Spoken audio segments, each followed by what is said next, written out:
నొప్పి మాయం, సర్జరీ దూరం, ఆపరేషన్ లేకుండా మోకాళ్ల నొప్పులకు ఆధునిక చికిత్స ప్రాణ పెయిన్ క్లినిక్. జానీ మాస్టర్ మొన్నే నేషనల్ అవార్డు అనేది కూడా గెలుచుకున్నాడు యాజ్ ఎ కొరియోగ్రాఫర్గా. సో ఒక ఉన్నత స్థాయిలో ఉన్నారని చెప్పేసి బాగుంది అని అనుకున్న టైంలోనే సో ఈ శ్రేష్ఠి వర్మ సో ఒక అమ్మాయి ఇష్యూ అనేది కూడా బయటకు వచ్చి సో ఆయన మీద చాలా వరకు అలిగేషన్స్ వచ్చాయి, అరెస్ట్ అయ్యాడు, ఇలా అన్నీ జరిగింది. అసలు ఇందులో నిజాలు ఏంటి, దగ్గరగా ఉన్న పర్సన్గా మీరు దీని గురించి ఏం చెప్తారు? యాక్చువల్లీ వాళ్ళిద్దరి మధ్య ఏం జరిగింది అని కోఆర్డినేషన్ మాకంటే వాళ్ళు నోరిప్పితే బాగుంటుంది. ఎందుకంటే కేసు పెట్టినవాడు సైలెంట్గా ఉంది, కేసు పెట్టించుకున్న అతను కూడా సైలెంట్గానే ఉన్నారు. ఇది కోర్టు పరిధిలో ఉంది. మనం తెలిసి తెలియకుండా నోరు జారి టంగ్ స్లిప్ అయ్యి లేనిపోని అబండాలు వేయకూడదు. ఇద్దరు మా యూనియన్ మాస్టర్లే. శశి వర్మ గారు రీసెంట్గా కార్డు తీసుకున్నారు. జానీ మాస్టర్ గారు మాకు ఎప్పటి నుంచో మాకు senior master, pan India master. వాళ్ళిద్దరి మధ్య ఏం జరిగింది అనేది చాలామంది ఈ గాసిప్స్ ఎక్కువవుతున్నాయి. అంటే ఈ జనాల్లో ఉన్న గోల ఇత్తుదే ఏం అక్కడ జరిగిందో లేదా అనేది సంగతి పక్కన పెడితే ఇది పోలీస్ స్టేషన్ కోర్టు పరిధిలో ఉంది. దీని గురించి మనం ఎక్కువ మాట్లాడుకునే కన్నా అసలు మా యూనియన్లో ఆయన ఎలాగుండేవారు, నెక్స్ట్ సెట్లో ఎలాగుండేవారు, నెక్స్ట్ లేడీస్కి ఎలా రెస్పెక్ట్ ఇచ్చేవారు, వీటి గురించి మనం చర్చించుకుంటే సగంలో సగం ఆయన తప్పు చేశాడా లేదా అనేది ప్రజలకు అర్థమవుతుంది. నెక్స్ట్ శశి వర్మ గారు ఎలాగున్నారు, ఆ మేడం ఎలాగున్నారనేది తెలుసుకొని ప్రజలకు అర్థమవుతుంది. వాళ్ళు డిసైడ్ చేస్తారు, తర్వాత కోర్టు పరిధిలో ఉంది, కోర్టు డిసైడ్ చేస్తుంది. యాక్చువల్లీ జానీ మాస్టర్ గారు, శశి వర్మ గారు వీళ్ళిద్దరూ కలిసి కొరియోగ్రఫీలో మేడం అసిస్టెంట్, మాస్టర్ గారు కొరియోగ్రఫీ చేస్తున్నప్పుడు వాళ్ళ బాండింగ్ ఎలా ఉండేది అనేది అక్కడ ఆన్ సెట్లో మాత్రం బాగానే ఉండేది. ఆఫ్ సెట్లో ఎలా ఉండదు మేము చూడలేదు. ఎందుకంటే ఒక్కసారి షూట్ అయిన తర్వాత అసిస్టెంట్ మాస్టర్ గారు వాళ్ళ కార్లో ఉంటే వాళ్ళు వెళ్ళిపోతారు. ఆన్ సెట్లో మాత్రం అసిస్టెంట్ మాస్టర్ ఎక్కడ కూడా వల్గర్గా బిహేవ్ చేసినట్టుగా కానీ, వల్గర్గా మాట్లాడుకున్నట్టు కానీ, మాస్టర్ గారు రెస్పెక్ట్ అవ్వకుండా తిట్టినట్టు కానీ ఎక్కడ ఏమి ఉండవు. అంటే అది ఒక మాస్టర్ గారు, జానీ మాస్టర్ గారు ఇష్యూ ఒకటే కాదు, ఏ మాస్టర్ అయినా సరే లేడీస్ విషయంలో చాలా కేర్ఫుల్గా ఉంటారు. ఒక యూనియన్ డాన్సర్గా నేను చెప్తున్నాను, నా ఎక్స్పీరియన్స్ ప్రకారం, నేను లైవ్లో మేము ఉంటాం కాబట్టి లేడీస్ డాన్సర్స్కి, లేడీ కొరియోగ్రాఫర్స్ కానీ, లేడీ అసిస్టెంట్స్ కానీ ఇచ్చే వాల్యూ అంత కాదు సార్ మా యూనియన్లో. అది జానీ మాస్టర్ ఇష్యూ కూడా చాలామంది ఎవరో తెలిసి తెలియని వాళ్ళు మాట్లాడుతున్నారు, రావే పోవే యా అని మాట్లాడతారని. ఒక్క విషయం సార్, మనం ఒక సామెత ఉంది, పుస్తకం మీద అట్ట చూసి దేన్ని కూడా మనం అంచనా వేయకూడదు. అది అటుపక్కైనా ఇటుపక్కైనా. ఇప్పుడు నాకు ఆడపిల్లలు ఉన్నారు, ఇప్పుడు ఆ అమ్మాయి తప్పని నేను చెప్పలేను, లేదా జానీ మాస్టర్ తప్పని కూడా నేను చెప్పలేను. ఎందుకంటే ఇద్దరు నా మాస్టర్లే. ఇందులో ఎవరికి అన్యాయం జరిగినా మేము బాధపడాలి, ఎవరు లాస్ అయినా సరే మా యూనియన్లో మేము బాధపడతాం. ఎందుకంటే ఇలాంటి సంఘటనలు జరగకూడదని కోరుకునే యూనియన్ మాది. మా యూనియన్లో ఆడవాళ్ళకు ఉండే సేఫ్టీ అంత కాదు. ఇంకా జానీ మాస్టర్ ఇష్యూ వచ్చారంటే, అంటే మీరు అన్నట్టు కూడా సో యూనియన్లో అమ్మాయిలకైతే సేఫ్టీ అయితే ఉంది 100%. మేము బాండ్ పేపర్ మీద సైన్ చేసేస్తాం సార్. ఓకే, మా యూనియన్లో ఉన్నంత సేఫ్టీ. టచ్ చెయ్యాలంటే మాకు భయం పట్టుకుంటుంది. మాకు మాస్టర్స్ ఇచ్చే ఇన్స్ట్రక్షన్స్ ఎలా ఉంటుందో తెలుసా, గర్ల్స్తో జరిగినప్పుడు బాయ్స్ అవుట్, అక్కడ ఉండరు. బాయ్స్ జరిగినప్పుడు గర్ల్స్ బయట ఉంటారు. ఒకళ్ళిద్దరితో కోఆర్డినేషన్ జరిగినప్పుడు షార్ట్ అవ్వగానే మళ్ళీ బాయ్స్ సపరేట్, గర్ల్స్ సపరేట్ వచ్చేస్తారు. మళ్ళీ వెళ్ళిపోయినప్పుడు వాళ్ళకి సపరేట్ వ్యాను, వీళ్ళకి సపరేట్ వ్యాను, భోజనాల దగ్గర సపరేట్ చైర్స్. మేము పిలుచుకున్నప్పుడు కూడా అన్నయ్య, తమ్ముడు, అక్క ఇలాగే పిలుచుకుంటాం, రెస్పెక్ట్ ఇచ్చుకుంటాం. ఇంకా బయట పర్సనల్స్ గురించి మనం మాట్లాడకూడదు, ఎవరు పర్సనల్స్ వాళ్ళకు ఉంటాయి ఏ ఇండస్ట్రీలోనైనా. కానీ ఆన్ సెట్లో మాత్రం, షూటింగ్ లొకేషన్లో మాత్రం ప్రతి ఒక్కరూ కూడా రెస్పెక్ట్ ఇస్తారు సార్. మా యూనియన్లో మాత్రం లేడీస్కి ఉన్నంత సేఫ్టీ మరి మిగతా యూనియన్స్ గురించి నాకు తెలీదు. 24 క్రాఫ్ట్స్ మొత్తంలో కూడా లేడీస్ సేఫ్టీ మాత్రం చాలా బాగుంటుంది సార్. ఇది ఎవడో తెలిసి తెలియని వాళ్ళు ప్రచారాలు చేస్తున్నారు, కానీ సినిమా ఇండస్ట్రీలో లేడీస్కి సేఫ్టీ ఉంటుంది సార్. నేను 100% బాండ్ పేపర్ మీద సైన్ చేసి ఇస్తాను. అది ఓకే. అండ్ మెయిన్గా అయితే ఇప్పుడు జానీ మాస్టర్ ఇష్యూ అనేది కూడా వచ్చిన తర్వాత యూనియన్లో ప్రెసిడెంట్గా ఉన్న జానీ మాస్టర్ని కూడా మరి అయితే తీసేయడం అనేది కూడా జరిగింది. దీని వెనకల ఆ సెక్రటరీకి అండ్ ప్రెసిడెంట్ అయిన జానీ మాస్టర్కి అంటే పొంతన పొసకక సో వాళ్ళు చేపించారు అని చెప్పేసి ఒక అలిగేషన్ అనేది కూడా వస్తుంది. అసలు యూనియన్లో ఏం జరుగుతుంది? ఇలాంటి అలిగేషన్ ఏమన్నా అలిగేషనా, అది నిజమా సార్? యూనియన్లో ప్రతి కంపెనీ కానీ, యూనియన్స్ కానీ, ఏదైనా సరే, ఒక వ్యాపారం అవని, ఏ దాంట్లోనైనా, ఒక జాబ్కి వెళ్ళినా లోపల యూనియన్స్ కానీ ప్రతి దాంట్లో చిన్న గొడవలు ఉంటాయి. అది ఎక్కడ ఉంటాయంటే పోటీ తత్వం ఉంటుంది. అంటే నాకు ఈ వర్క్ అవ్వట్లేదు, లేదు ప్రెసిడెంట్ గారు సైన్ చేయట్లేదు, సెక్రటరీ గారు సైన్ చేయట్లేదు, లేదు నేను చెప్పింది ఆయన వినట్లేదు, ఈ కోఆర్డినేషన్స్ మిస్అండర్స్టాండింగ్స్ చాలా దగ్గర ఉంటాయి. మా యూనియన్లో సెక్రటరీ గారు ప్రెసిడెంట్ గారి మీద కోపం, ప్రెసిడెంట్ గారు సెక్రటరీ మీద కోపం ఉండదు సార్. యూనియన్ డాన్సర్కి మంచి చేయాలనే దాని మీద వాళ్ళిద్దరూ గొడవలు ఉంటాయి. ఇంకా ఇప్పుడు మీరు ఇందా లేదో ఒక మంచి క్వశ్చన్ అడిగారు, ఏది వాడిని నొక్కాలని ప్రెసిడెంట్ పదవిలో ఎందుకు తీశారని అడిగారు సార్. ఒక ఎలిగేషన్ వచ్చిన తర్వాత ఆ పదవిలోంచి తీసి పక్కన పెడతాం సార్. నేనే కదా, ఎవరైనా సరే. ఇప్పుడు నా మీద ఒక ఎలిగేషన్ వచ్చింది సార్, నా మీద ఒక ఎలిగేషన్ వచ్చిన తర్వాత నేను మంచోడిని కాదు అనేటప్పుడు నా ఇంట్లో కుటుంబ సభ్యులు కూడా నన్ను పక్కన పెడతారు, వీడు మంచోడా కాదని తేలినంత వరకు. అంతేగాని అన్ని పదవులు ఉండవు. ఇప్పుడు ఫర్ ఎగ్జాంపుల్ మీకు తెలిసే ఉంటుంది, మీకు రూల్స్ ప్రకారంగా ఒక మినిస్టర్ కానీ, ఒక ఎమ్మెల్యే కానీ, ఎంపీ కానీ ఆయన మీద ఒక ఎలిగేషన్ వచ్చింది అనుకోండి, ముందు అర్జెంట్గా పదవికి రాజీనామా చేయాలి కదా. అవును, రాజీనామా చేసిన తర్వాత వాళ్ళ ప్లేస్లో వేరే వాళ్ళు ఉంటారు. తర్వాత మళ్ళీ వచ్చిన తర్వాత ఇప్పుడు రీసెంట్గా ఢిల్లీలో చూసాం కదా, సీఎం గారు పదవి వేరే చూశారు. మన జయలలిత గారిని అరెస్ట్ చేసినప్పుడు డిప్యూటీ సీఎం గారు ఉన్న వాళ్ళు వాళ్ళే కదా సీఎం చేశారు. మళ్ళీ బయటకు వచ్చిన తర్వాత కదా సీఎం పదవి ఆవిడ తీసుకుంటారు. ఇది కూడా అంతే సార్. ఇప్పుడు జానీ మాస్టర్ గారు జెన్యూన్గా బయటకు వచ్చారనుకోండి, ఆయన పదవి ఆయనకు ఉంటుంది. ఓకే, ఎవరు తొక్కాల్సిన అవసరం లేదు. మా సెక్రటరీ గారు తొక్కారు, లేకపోతే యూనియన్లో మెంబర్స్ తొక్కారు సార్. జానీ మాస్టర్ గారికి నాకు చాలా క్లాషెస్ జరిగాయండి. యాక్చువల్లీ నాకు జానీ మాస్టర్ గారికి పడదు. దేని విషయంలో? యూనియన్ మంచి విషయంలో.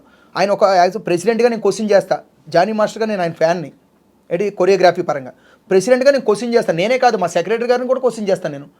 ఇప్పుడు రీసెంట్గా మేము వచ్చినప్పుడు కూడా మేము జనరల్ బాడీ ఎప్పుడు మా యూనియన్లో ప్రాబ్లమ్స్ ఇవి హెల్త్ ఇన్సూరెన్స్ ఇష్యూస్ కానీ, లేదంటే ఇప్పుడు కొత్తగా ఇవ్వాల్సిన కార్డుల ఇష్యూస్ కానీ, లేకపోతే ల్యాండ్ ఇష్యూస్ కానీ, మా యూనియన్లో కొన్ని ప్రాబ్లమ్స్ ఉన్నాయి మాకు. మా జనరల్ బాడీలో మేము తేల్చుకునే ఉంటాయి. ఈ ఇష్యూస్ మీద మేము ఎప్పుడు కూడా మాకు ఒక అఫీషియల్ గ్రూప్ ఉంటుంది.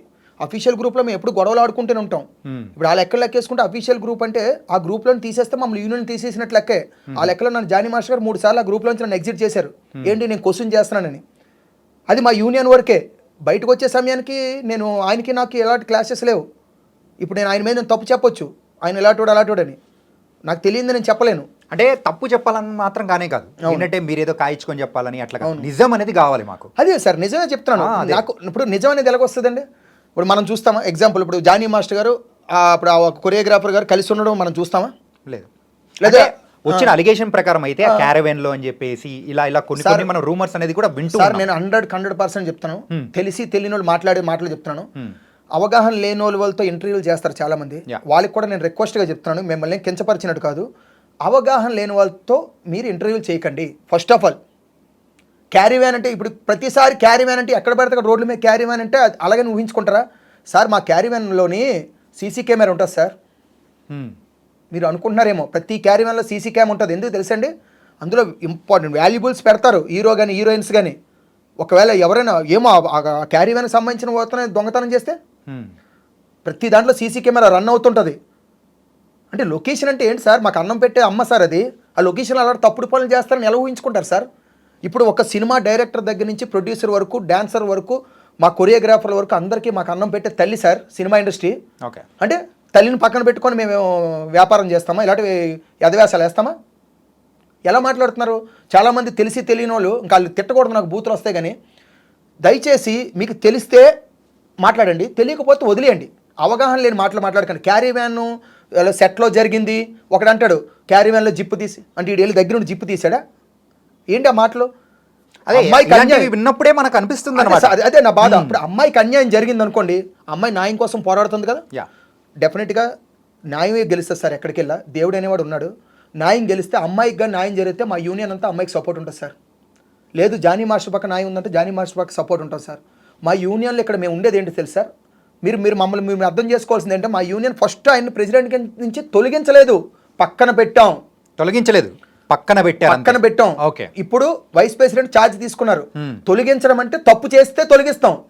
ఆ తర్వాత మాకు యూనియన్లో కొన్ని రూల్స్ రెగ్యులేషన్స్ ఉంటాయి, ఫెడరేషన్ మా ఛాంబర్లో కొన్ని రూల్స్ ఉంటాయి. ఆయన తప్పు చేశాడని తేలితే పెద్దలు తీసుకునే నిర్ణయాలు వేరే ఉంటాయి. అవి నేను ఇప్పుడు ఇక్కడ చెప్పలేను.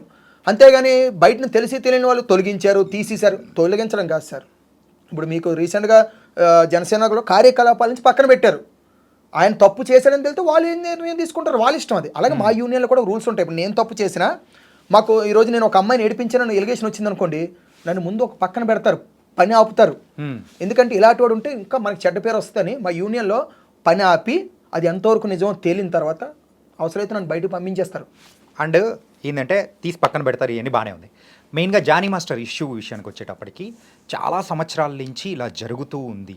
సో జరుగుతూ ఉన్నా కానీ నాకు అవకాశాలు ఇక్కడైతే కోల్పోతానేమో అని చెప్పేసి అని నేను ఇప్పటివరకు బయటికి రాలేదు. కానీ ఇప్పుడు అంటే ఆవిడ ఎందుకు వచ్చి బయటికి ఇలా చెప్పాల్సి వచ్చింది? మెయిన్ రీజన్ అవకాశాలనే ఇవ్వనికోకుండా చేయడం వల్ల వస్తుందని అనుకోవచ్చా? ఒక క్వశ్చన్ సార్, అవకాశాలని ఎలాగొచ్చాయి? అమ్మాయిని నేను అడుగుతున్నానండి. నేను అమ్మాయికి కించపరిచినట్టు మాట్లాడలేదు. నేను ఇప్పుడు ప్రస్తుతానికి ఇప్పుడు జానీ మాస్టర్ తరపు మాట్లాడతాను, తర్వాత అమ్మాయి తరపు నుంచి కూడా మాట్లాడతాను. నేను అమ్మాయికి ఎలాగొచ్చాయి అవకాశాలు? ఎవరు ఇచ్చారు? మీరు చెప్పండి.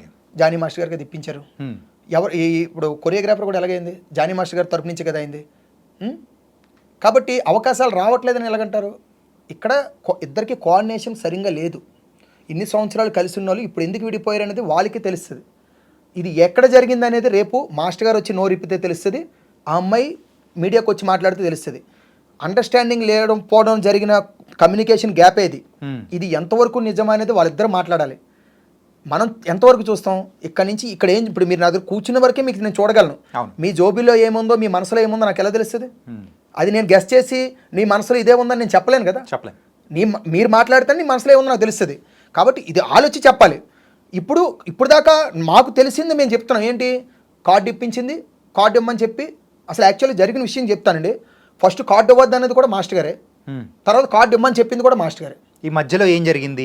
ఈ మధ్యలో ఏం జరిగింది అనేది మేము తెలుసుకొని నేను చెప్తా. ఎందుకంటే ఈ మధ్యలో ఏం జరిగిందో నాకు తెలియదు. కానీ ఇక్కడ ఏం జరిగిందంటే మా సెక్రటరీ గారు ఇవ్వద్దు అన్నారని చెప్పి కొన్ని మీడియాలో వచ్చింది. సార్ ఇక్కడ సెక్రటరీ గారు ఇవ్వడానికో ప్రెసిడెంట్ గారు ఇవ్వడానికో జరిగేది కాదు సార్. మా యూనియన్లో ఒకళ్ళ కార్డు ఇవ్వాలంటే వాళ్ళు వర్తబుల్లా కాదా, వాళ్ళ కొరియోగ్రఫీ వచ్చే రాదా. ఇప్పుడు కొన్ని లక్షల కోట్లు పెట్టి మనం ఒకరోజు కాల్ షీట్ పెట్టుకుంటాం. ఎంతమంది వస్తారు వర్క్ చేయడానికి? ఆర్ట్ డిపార్ట్మెంట్ వస్తుంది, ప్రొడక్షన్ వాళ్ళు వస్తారు, కెమెరామెన్ డిపార్ట్మెంట్ వస్తుంది, కొరియోగ్రాఫర్లు వస్తారు, డాన్సర్లు వస్తారు. వాళ్ళకి ఫుడ్ గిడ్ అని ప్రొవైడ్ చేసిన తర్వాత ఆ కొరియోగ్రాఫర్కి డ్యాన్స్ కంపోజ్ చేయడం రావట్లేదు, షూట్ చేయడం రావట్లేదు అంటే ఆ రోజు అంతా వేస్టే కదా. అంతే. ఆవిడ వర్తబుల్లా కాదా? మా యూనియన్ చెడ్డ పేరు రాకూడదు కదా. ఓకే, అంటే ఫస్ట్లో వద్దు అని చెప్పడానికి గల రీజన్ అంటే వచ్చారాదా అనే ఉద్దేశంతోనే వద్దని చెప్పి అయ్యి ఉండొచ్చు. ఇది ఇప్పుడు అదే చెప్తున్నాను కదా, వాళ్ళు వచ్చి నోరెప్పాలి. ఫస్ట్లో కార్డు ఇవ్వద్దని ముంబై కార్డు ఆవిడది. ముంబై నుంచి క్లియరెన్స్ లెటర్ లేకుండా, ముంబై కార్డు నుంచి క్లియరెన్స్ లెటర్ రాకుండా మా దాంట్లో కార్డు ఇవ్వడానికి వీల్లేదు. 2-3 యూనియన్లో కార్డులు ఉండకూడదు, ఒక దగ్గర ఉండాలి ఎక్కడున్నా సరే. అంటే స్టేట్కి ఇట్లా యూనియన్స్ ఉంటాయి సార్, డెఫినెట్గా ఉంటాయి. ఇప్పుడు మనకి టాలీవుడ్, కోలీవుడ్, బాలీవుడ్, మాలీవుడ్ అని ఎలాగ ఉన్నాయో యూనియన్లు కూడా అలాగే ఉంటాయి కదా. లాంగ్వేజ్ తగ్గట్టు ఉంటుంది కదా. దేనికి ఏ 24 క్రాఫ్ట్స్ అక్కడ పడితే అక్కడే ఉంటాయి. ముంబై 24 క్రాఫ్ట్స్ వేరే ఉంటుంది, కర్ణాటక ఉంటుంది, తమిళనాడు ఉంటుంది, మన తెలుగులో ఉంటుంది. 24 క్రాఫ్ట్స్ పనిచేస్తేనే కదా సినిమా. కాబట్టి అక్కడ ఎన్ఓసి లెటర్ తెచ్చుకున్న తర్వాత ఇక్కడ కార్డు ఇవ్వమని చెప్పి మాస్టర్ అని ఉండొచ్చు. తర్వాత ఆలించిన మధ్యలో ఏ గొడవ జరిగింది మాకు తెలియదు. మా సెక్రటరీ గారు ఆపడానికి కారణం ఏంటంటే జనరల్ బాడీ మీటింగ్ పెట్టి నేను ఇస్తాను, నేను ఒక్క డిసిజన్ కాదు కదా. మేము ఇప్పుడు ఈరోజు సెక్రటరీ గారు ఇచ్చారనుకోండి కార్డు, రేపు ఎలక్షన్లో అయితే ఆయన లోడించేస్తాం మేము. ఎందుకంటే ఇక్కడ 650 మంది మాకు ఒక స్ట్రెంత్ ఉంటుంది సార్. డాన్సర్స్, మాస్టర్స్, అక్కలు, అన్నలు, చెల్లెళ్ళు, మా సీనియర్ అన్నలు అందరం కలిసి ఉంటాం ఒక యూనియన్. ఆ యూనియన్లో మాకు జనరల్ బాడీ పెట్టి సరే పలానా కార్డు ఇద్దాం అనుకుంటున్నాం అంటే ఆవిడ ఏం చేసింది, ఫర్దర్గా ఎన్ని సాంగులకు అసిస్టెంట్లుగా చేసింది. ఆవిడ డెమో చూసారా? ఓకే, ఇప్పుడు ఇవ్వండి, లేదు ఇంకోలా కూడా ఇవ్వచ్చు. ఆవిడలో టాలెంట్ చూసి ఏ ప్రొడ్యూసర్ కానీ లేదంటే ఏ డైరెక్టర్ కానీ ఒక హీరో కానీ రికమెండ్ చేసి నేను సాంగ్ ఇస్తున్నాను మీరు కార్డు ఇవ్వండి అంటే మేము ఇస్తాం. ఎందుకంటే ఆయనకి లేని భయం మాకెందుకు, మా యూనియన్ చెడ్డ పేరు రాదు. అప్పుడు ఆయన హీరో గారి సాంగ్ ఆయనగా చేసుకుంటారు, ఆవిడతో చేయించుకుంటారు. ఏ లాస్ అయినా హీరో చూసుకుంటారు, మాకు సంబంధం లేదు. అలా రికమెండేషన్ ఉన్న ఇస్తాం. ఎందుకంటే వాళ్ళకి నమ్మకం ఉంటేనే ఇస్తారు. ఏ హీరో కూడా నమ్మకం లేకుండా ఎవరికి రికమెండ్ చేయరు. కాబట్టి అలా ఇస్తాం. వీళ్ళు ఇక్కడ మధ్యలో కొన్ని కోఆర్డినేషన్లో సెక్రటరీ గారు ఇవ్వలేదు, యూనియన్ సభ్యులు ఇవ్వలేదు, కొందరు మాస్టర్లు అడ్డారు. తప్పుడు మాట అది సార్. ఎవరు తీసుకోరు సార్. ఇప్పుడు మీకు TV9 ఉంది, TV9 నుంచి టీ న్యూస్ వరకు ఉన్నాయి. మరి ఇప్పుడు iDream న్యూస్ ఎందుకు వచ్చింది అంటే వాటిని తొక్కడానికి వచ్చారా మీరు? మీ ఎవరు వర్క్ అనుకుంటుంది. ఏ మాస్టర్ వస్తే ఏ మాస్టర్ వరకు పోదు సార్. జానీ మాస్టర్ స్టైల్ వేరు, శేఖర్ మాస్టర్ గారిది వేరు, గణేష్ మాస్టర్ వేరు, భాను మాస్టర్ వేరు, రఘు మాస్టర్ వేరు, యశ్వంత్ మాస్టర్ వేరు, మా విజయ్ మాస్టర్ గారిది వేరు, పొలంకి విజయ్ మాస్టర్ స్టైల్ వేరు. ఒక్కొక్క మాస్టర్ ఒక్కొక్క వేరియేషన్, వేరే స్టైల్ అంటున్నారు కదా. ఓకే, సో ఇప్పుడు ఈ జానీ మాస్టర్ ఇష్యూ అనేది ఎంత పెద్దగా అయింది అంటే ఎవరు ఎక్స్పెక్ట్ చేయని విధంగా అందరి ఫోకస్ అనేది కూడా ఆ ఇష్యూ మీద జరుగుతూ ఉంది. మిగతా మాస్టర్ల యొక్క మైండ్ సెట్ అనేది కూడా ప్రెజెంట్ ఎలా ఉందనుకోవచ్చు? అసలు మిగతా మాస్టర్లు అందరూ మేమేమనుకుంటాం తెలుసు సార్, మనతో కలిసి ఒక మాస్టర్ ఇలా ఎలిగేషన్ వచ్చింది, ఆయన తప్పు చేసుంటే డెఫినెట్గా మనం సపోర్ట్ చేయదు. తప్పు చేసుంటే డెఫినెట్గా ఏ మాస్టర్ సపోర్ట్ చేయడు సార్. తప్పు చేయకపోతే ఆయన కాపాడుకోవాలని చూస్తాం. ఎందుకంటే ఆయన మాకు ఫ్యామిలీ మెంబర్ సార్. ఈవెన్ ఈ అమ్మాయి కూడా మా ఫ్యామిలీ మెంబరే. మా కార్డు హోల్డర్ మెంబరే అమ్మాయి డాన్సర్, ఇప్పుడు కొరియోగ్రాఫర్ కూడా. కాబట్టి ఆవిడ తప్పు చేసిన లేడీస్కి అన్యాయం జరిగితే మేము ఈ మాస్టర్ని కాపాడాలని చూడం సార్. నిజంగా ఆయన తప్పే చేసి ఉంటే మా యూనియన్లో ప్రతి మాస్టర్ నుంచి అందరూ కూడా అమ్మాయికి వెనకాల నుంచి ఉంటాం. ఓకే. లేదు తప్పు చేయలేదంటే మేము మాస్టర్ తరపు నుంచి ఉంటాం. ఎందుకంటే మా ఫ్యామిలీ ఇప్పుడు మాకు 5 ఏళ్ళలో మాకు ప్రతిదీ ముఖ్యమే. ఇది మేము కలిసి ఉంటేనే మా యూనియన్. కాబట్టి మా యూనియన్లో ఏ ఒక్క మనిషి కూడా తప్పు జరగకూడదనే కోరుకుంటున్నాం. మేము ఇప్పుడు దాకా దేవుని ప్రార్థించేది ఏంటంటే ఇది ఎటు పక్కైనా సరే ఒకరికే న్యాయం జరుగుతుంది, ఒకరికి అన్యాయం పక్కా జరుగుతుంది. అంటే అన్యాయం అనట్లేదు, తప్పు చేస్తే వాళ్ళు శిక్షించబడతారు. ఆ పర్సన్ మా నుంచి తప్పు చేసి వెళ్ళిపోయినా మేము బాధపడతాం, ఇన్ని రోజులు మాతో కలిసి ఉన్నాడు కదా. లేదా అమ్మాయి వెళ్ళిపోయినా మేము బాధపడతాం, ఇన్ని రోజులు మాతో కలిసి ఉంది కదా అని. కాబట్టి మా యూనియన్లో ఇలాంటివి జరగడానికి ఆస్కారం లేదు సార్. ఇది ఎందుకు జరిగిందా అనేది మేము నిజంగా దాంట్లోంచి బయటకు రాలేకపోతున్నాం.